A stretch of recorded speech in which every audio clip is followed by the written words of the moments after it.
Hi, everyone. Judge Andrew Napolitano here for Judging Freedom. Today is Thursday, May 23rd, 2024. Our dear friend of the show, Max Blumenthal, joins us now. Max, a pleasure, my dear friend. Thank you for sharing the time with us. Something that I know is under your skin and it's under mine, and it's a bit perplexing, is why and how the mainstream media continues to persist in presenting an alternate reality about what actually happened on October 7th. Have you been able to get your hands on around this? Well, there's a new kind of October 7th hoax video. I mean, it's a real video for them, at least from what I can tell. But the way that it's being presented to the Western public and especially to the Israeli public is deliberately incorrect and is intended to reinforce this lie that Hamas carried out mass sexual violence on October 7th, that basically it invaded Israel to carry out a rape spree. And what the video shows is 5 female Israeli soldiers, all adult women, members of the Gaza division, being attacked at their base. Military targets who are being kidnapped, taken captive as prisoners of war to be exchanged for Palestinian prisoners. And the way they're being presented is as girls, just simply girls being rounded up. And then there are several mistranslations and misinterpretations of Arabic words like the word sabaya, which means female prisoner of war, to claim that these Hamas commandos are going to use them as sex slaves, the same way ISIS did with Yazidi women. So this is just one of many, many lies about this video that's going around. We're also being told that, these are just girls. They're just hostages. They're prisoners of war. And then beyond that, we have the sexual abuse allegation that we've been hearing about October 7th, which has been debunked again and again in the ICC indictment by ICC prosecutor Karim Khan against 3 leaders of Hamas. But there's no proof for that in the indictment at all. So we continue to see October 7th getting spun and spun and spun in order to justify 230 days of continuous genocide. Who made the video that purports to show the IDF female soldiers as young girls being victimized? Well, it's made apparently by Hamas, and the parents of these soldiers have publicized it because they want to put pressure on Netanyahu to actually cut a deal to get their daughters out. There's that just shows how it's dawning on the Israeli public, everyone pretty much outside of the Jewish nationalist camp, that there is no military means of rescuing the hostages or getting the POWs out. But there's another interesting aspect of this video. I don't know if you remember, but one of the few pieces of visual evidence after October 7th that the Israeli propaganda apparatus used to claim that these women were being sexually abused who were being taken to Gaza was there was a sort of disturbing video and photograph of one of these 5 female soldiers with blood on the back of her pants. And they said that the blood emanated from her crotch. It was because she had been sexually assaulted. And we can actually see now in this new video that the blood that she got was not on her crotch. It was on the back of her pants. And it was because a firefight had ensued between Hamas commandos and Israeli soldiers. And it wasn't even her blood.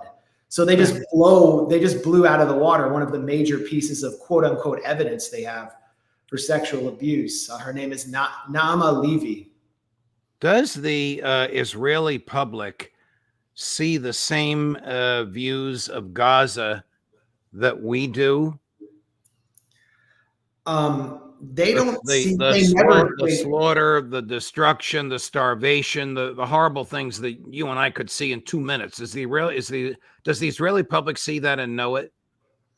No, and I mean the way that the war is being conveyed to them is either through the satisfaction they see of the destruction of Gaza as revenge for October 7th, or they simply see the heroism of their soldiers, but they never see the human suffering on their news. And this is just speaks to a wider phenomenon in Israeli society. Since 2005, when Gaza was placed under siege, the West Bank was sort of sealed off through the construction of the apartheid wall, which doesn't run along any internationally recognized borders. And Palestinians in occupied territory largely disappeared from Israeli life. And you can see, concurrent with that siege separation policy, an escalation in racist attitudes among the generation of Israeli youth who were raised during that period. Years before, Yitzhak Rabin, who was considered the icon of the liberal, enlightened public of Israel, who is supposedly a man of peace, he campaigned for prime minister on the promise of removing Gaza from Tel Aviv. And what he meant was there's all these Palestinian laborers who come out from Gaza on buses, work at construction sites in Tel Aviv, and he's going to get rid of all of them. And all you'll see are your fellow Jews in Israel. Israeli textbooks that children learn from, geography textbooks, when they learn about their own geography. I actually interviewed a professor from Hebrew University, Norit Peled El-Hanan, who did the only comprehensive critical survey of early Israeli child pedagogy. It's all the way through high school. And she told me there are no photographs of Palestinians as normal people in any of these school textbooks. All they see is Palestinians as terrorists or as sort of anonymous farmers. And that's sort of what we're seeing with the Israeli coverage of Gaza. Let me just close a window here for sound. Sure.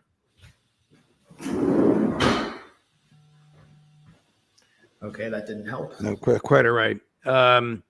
The ICC charges, I'm going to play Karim Khan summarizing the charges against Prime Minister Netanyahu and Defense Minister Gallant. And then I'm going to ask you, what is the basis for the other charges against Hamas?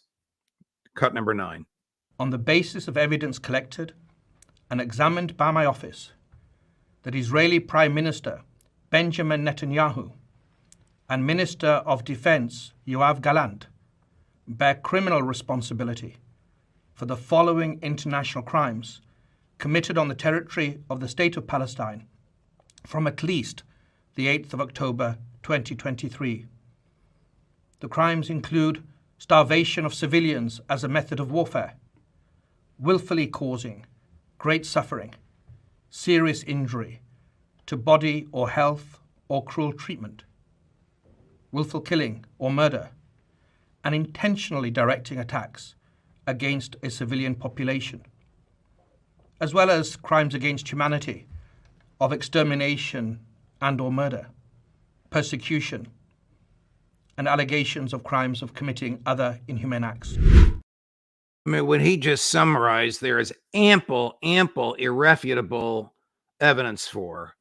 But why do you think he added the Hamas leaders to it? And why the negotiator, who's the one that travels back and forth between Doha and Cairo, and whose role in this negotiation is vital? Well, they killed the last negotiator. The Israelis did. The Israelis killed the last negotiator, who was based in Beirut. So Ismail Haniyeh is sort of the lead negotiator from Doha for Hamas. And the fact is, Haniyeh and the political functionaries of Hamas had no idea that Al-Aqsa flood was going to take place. This was something planned from within Gaza by a very small cell of political leadership, starting with Yahya Sinwar, who's in a tunnel, and Mohammed Deif, there's only one photograph of Mohammed Deif. His last name, Deif, just means it's Arabic for guest, because he sleeps in a different house every night. The Israelis have no idea where he is. And Haniyeh, Deif, and Sinwar were indicted by the ICC. I highly doubt those two figures in Gaza, Yahya Sinwar, for example, who spent most of his adult life in an Israeli prison, I highly doubt they care about their reputation before the Hague.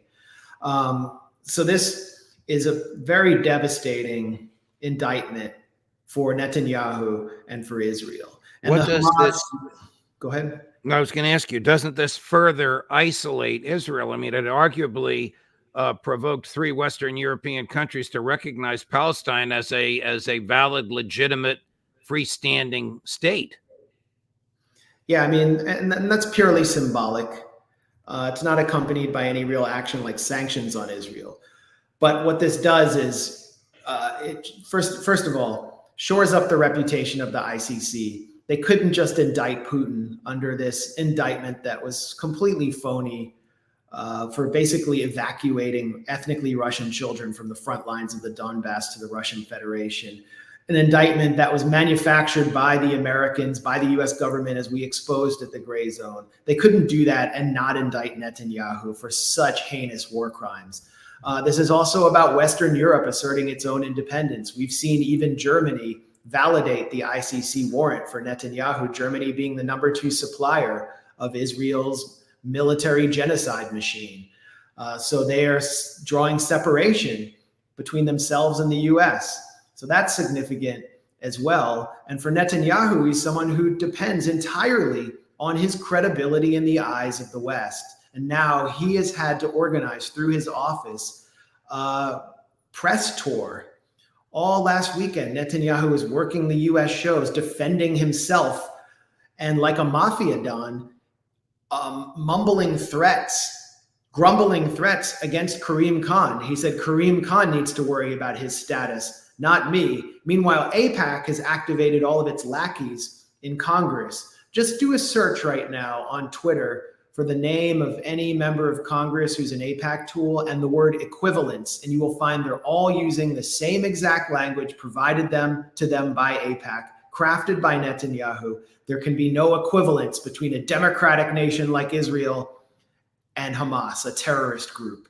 But what kind of democratic nation holds millions of people under occupation, denying them any rights at all? So this is a very desperate situation for Israel. And the war that we're witnessing right now is far from over. Israel's credibility will continue to crater.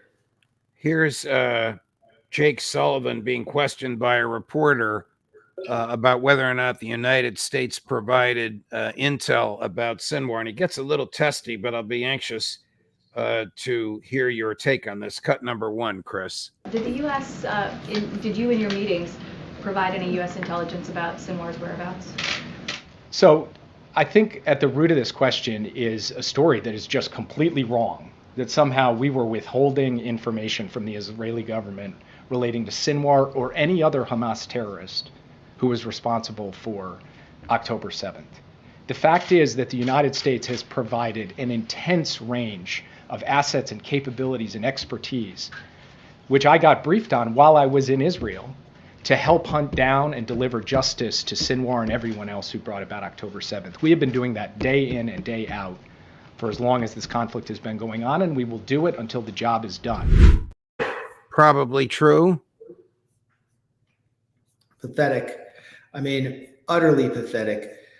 This is the same mentality that Jake Sullivan and the humanitarian interventionist foreign policy establishment carried into Libya when they declared that they were going to carry out regime change and they destabilized an entire region. When they declared that Bashar al-Assad, the president of Syria, has no right to govern his own country, and they sponsored a dirty war there, and they handed over large swaths of Syria to al-Qaeda and ISIS, which then Secretary of State John Kerry said they were watching advance as a means of trying to force Assad to the negotiating table. And they're doing the same thing in Gaza. They're destabilizing that entire society, causing mass starvation. They don't understand why the aid isn't getting in and why it can't be distributed. How are you going to get aid into a society where there is no government, where no police or municipal authorities are allowed to function? You can't do it.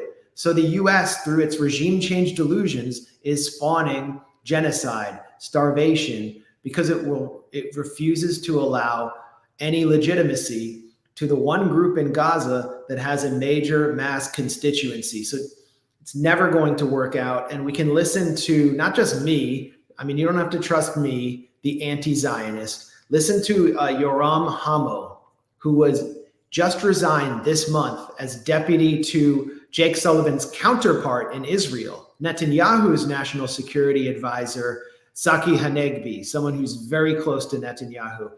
Hamas said, continuing the war in Gaza with its current approach will not achieve anything.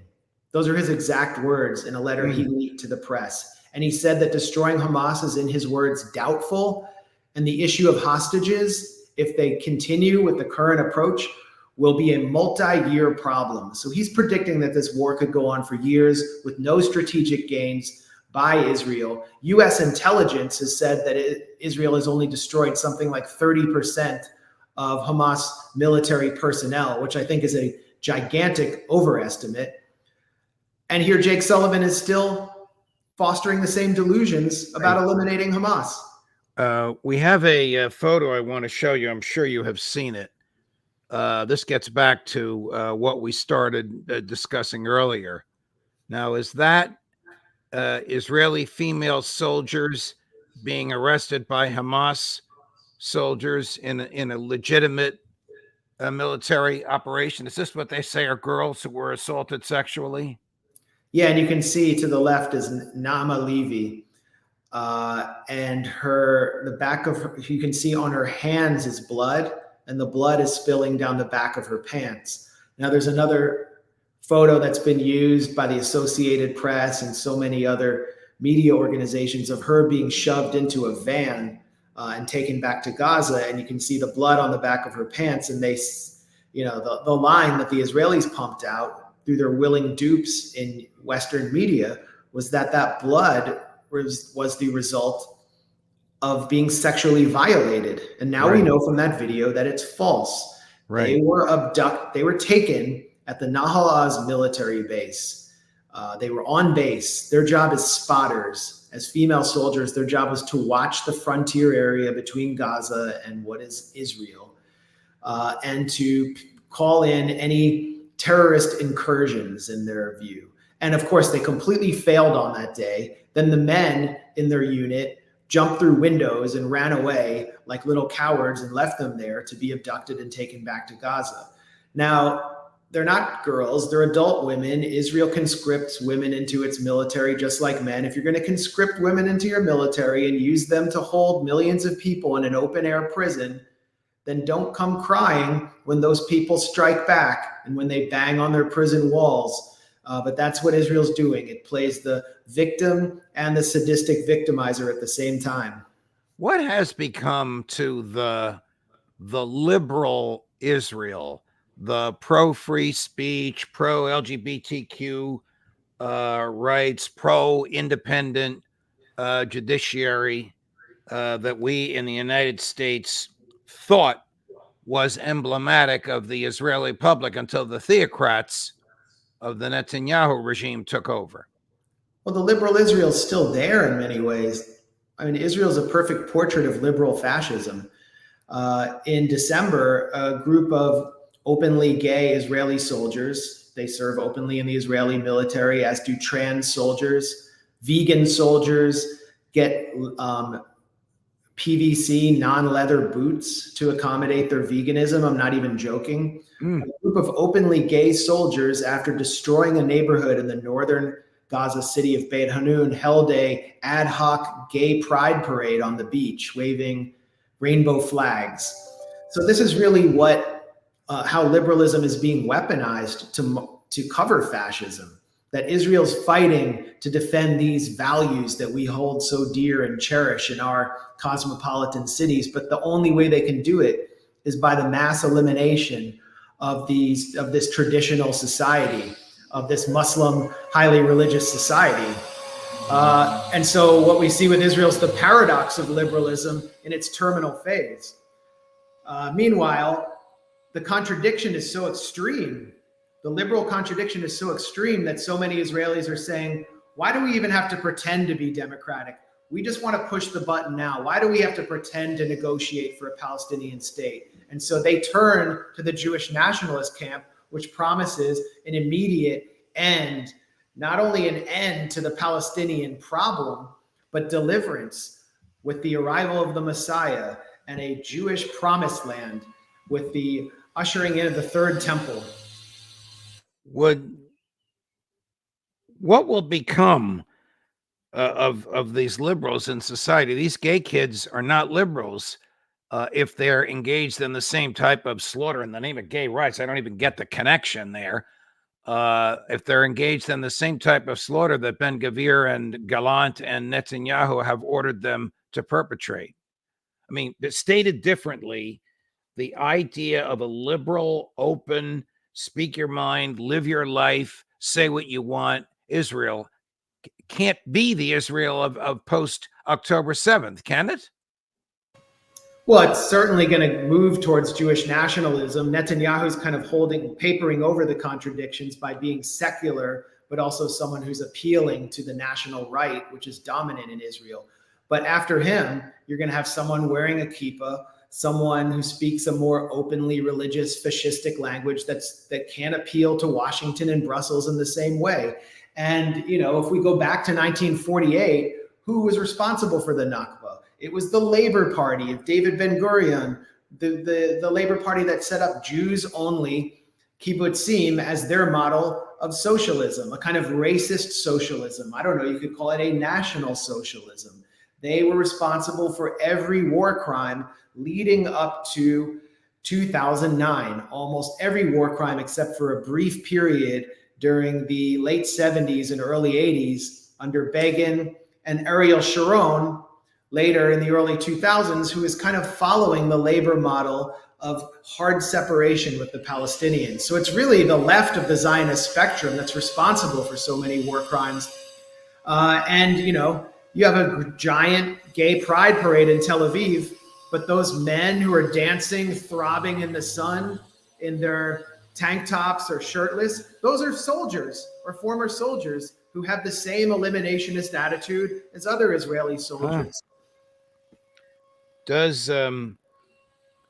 Are you saying that whoever replaces Netanyahu, Benny Gantz, Naftali Bennett, Itamar Ben-Gvir, whoever it might be, would introduce a theocracy worse than what Netanyahu has introduced at the present? Well, to introduce a theocracy, you need to eliminate the power of the Supreme Court, which was what Netanyahu was trying to do, and he was catering to the religious nationalist elements that represent the incipient majority of Jewish Israelis. He's failed so far, but that day is coming. The issue really is PR. And when you have someone like Benny Gantz, who Washington favors, who's just as sadistic towards Palestinians as Netanyahu is, but who doesn't have the background in the dominant Likud party, he won't be able to form a coalition. Netanyahu could barely form a coalition. The last coalition that Benny Gantz formed was with a member of the religious nationalist camp, Naftali Bennett. So there's no Israel without this kind of, you could almost call it a kind of Jewish fascism, a Jewish supremacism that seeks the total, not just the total elimination of Palestinians, but the deliverance of the Jewish people through the arrival of the Moshiach, the Messiah, through the destruction of the Al-Aqsa compound and its replacement with a third Jewish temple, the destruction of the third holiest site in Islam, something that would necessarily trigger a regional religious war.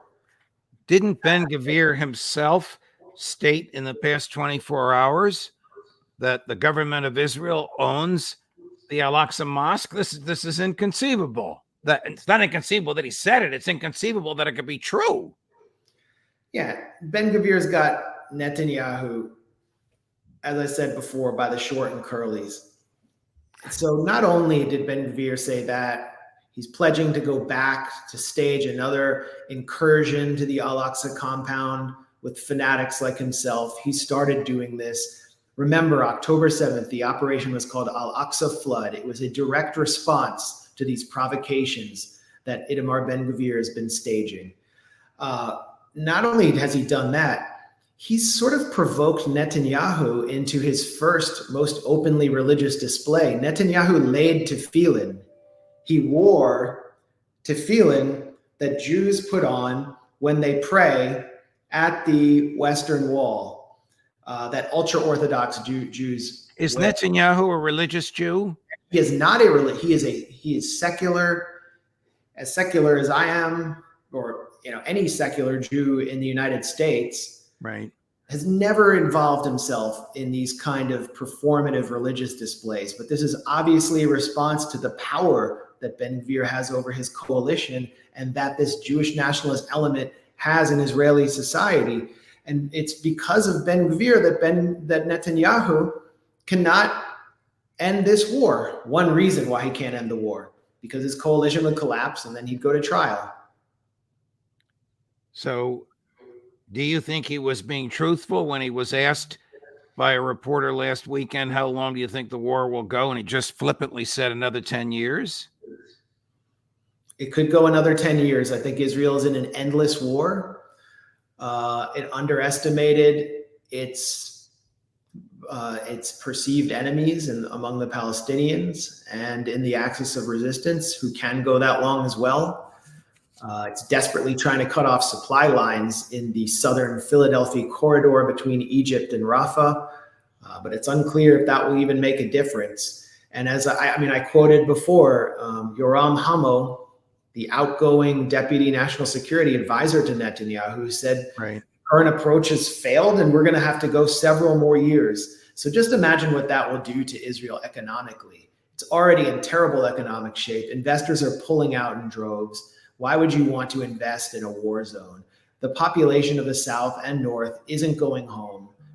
The population in northern Israel was just subjected to a storm of rockets and mortars over the past several days, and they responded by assassinating some low-level Hezbollah operatives. But nothing is coming back together right now. The only thing that seems to matter is Netanyahu's own political future. I want to play for you a very small but very telling clip of the valedictorian at Morehouse College, a young man of whom I've never heard, but he's very articulate, named D'Angelo Fletcher, who calls for, in his valedictory, I don't know if you've seen this, Max, he calls for an immediate and permanent ceasefire. Look at who's sitting next to him and watch that person's reaction. It is my stance as a Morehouse man, nay, as a human being, to call for an immediate and permanent ceasefire in the Gaza Strip.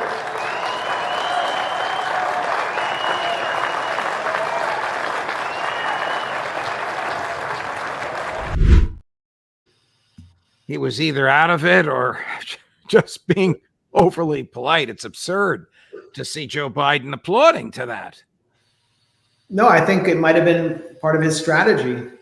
Because if you watch Biden's speech, he did call for a cessation of hostilities in Gaza, but at the same time, he repeated the same tired, discredited propaganda about having seen video of atrocities that never took place, having seen photos of atrocities on October 7th that were reminiscent of lynchings before this black audience that never took place. Right. So Biden is creating the context for continuing the genocide in his speech while claiming that he wanted a cessation of hostilities. It's all just about mollifying an important part of the base that he needs to get reelected, which is why he went there in the first place. Because look at his numbers among black men.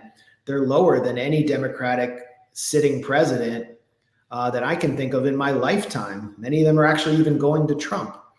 Right. And this is an Obama level of moral fraud that we're witnessing from Biden. Last question for you, Max. Why are Arab leaders in the region not helping the Palestinians? Because they're not Arab leaders. They are neo-colonial puppets, whose countries could be brought to the ground because they depend so heavily on Western and specifically U.S. aid. Look at King Abdullah in Jordan as a perfect example. I mean, he's half British.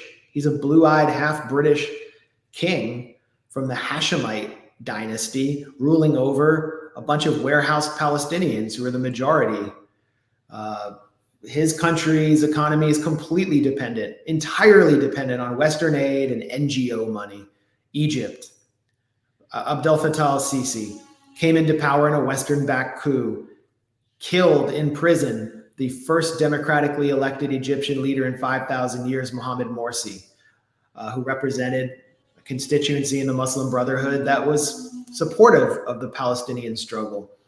And on and on and on. And the Syrian government, but Syria as the last independent Arab country, is so badly weakened by over a decade of dirty war and sanctions that the best it can do is to host Iranian military operatives and allow transfer of arms and other logistical needs to Hezbollah, but there's not much else they can do. So when you're in the Gaza Strip and you talk to people there, the anger is actually more extreme at Arabs. They say, the Israelis stabbed us in the front. The Israelis punched us in the front, but it's the Arabs who are stabbing us in the back. And there's no one else. And you can ask the population of Pakistan, a nuclear armed country. It's not an Arab country, but it's a Muslim country. They say, why are we not sending a peacekeeping force to Gaza with our nuclear armed powerful military? So everybody feels sort of disenfranchised across the Muslim world right now, except for perhaps those in Yemen and in the axis of resistance. Max Blumenthal, always a pleasure, my dear friend. Your knowledge is so vast. I've called it here and elsewhere encyclopedic. It truly is.